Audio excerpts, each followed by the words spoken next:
Boogity, boogity, boogity! This is Talladega, boys! DW is hype for some tandem draft racing in Talladega.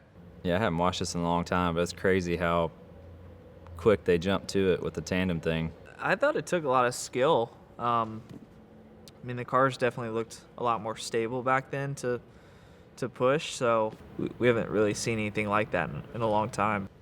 Nowadays, I would like to try it. I feel like back then I maybe didn't appreciate it, but I feel like there was less big crashes back then. So I thought tandem racing was really fun when I ran my first couple years in Xfinity, or my, I guess, only full-time year in Xfinity. And it was super fun. It gave you something to do the whole speedway race. I felt like there was always something going on. It was pretty cool. I thought it wasn't that fun as a fan for some reason, just because of how spread out. But if as a purist and kind of as a driver, I think it would have been fun. I actually do. I think it would have been a lot of fun. As a fan, I really enjoyed watching it because it was just such a departure from the normal speedway racing that we've always done.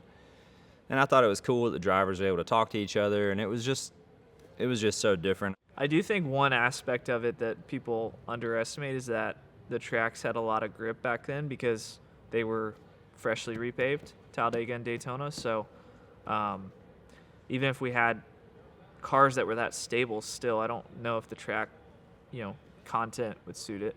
Like if you're pushing, you're kind of just relying on the guy in front of you and trying to stay squared up and smooth, like a little bit of offset to the right, but pretty squared up. And if you're leading, you're kind of working the pedals, keeping the two cars connected, because if you're just wide open when you're the lead guy, you'll kind of separate. And this too has stuck together right from the drop of the green flag, Mike. But Junior's radio is breaking up. The crew is having trouble hearing him. He can hear them clearly. Matt. I mean, if you lost radio communication at a speedway and you're doing the tandem thing, I mean, hope you're pushing the guy in front of you whenever, it's time to pit. At least you could have a cue and cue off of him. In that scenario, at least, you would hope that they would be able to talk to Jimmy and Jimmy could talk back to them. But no, I mean, I remember doing just a little bit of it in Xfinity, I think my first season. And it was weird because you're just you can't see anything. So you're just staring at, I would try and I think line up with the tail light, the inner part of the tail light. So you'd be just a little bit outside and you're just staring at that, the whole time. So I'm sure that's what these guys are doing. I remember this. So I guess they had just switched, and Dale was behind Jimmy, I think, if I'm not mistaken, already. And yeah, it was just such a balance of, if two cars were really tucked up well, they made a lot of pace, but the car behind got hot really fast. So it was really important for them to show a nose. Just the way he got offset there, if we did that now, we would crash the guy. So definitely impressed with how stable the cars are at that speed. It's pretty amazing. Yeah, there were huge runs that would happen all at once with the tandem stuff. So you could come from way back. You see how much faster Jeff is going than everybody else right there. It's super cool. And then you pull out and you're super slow.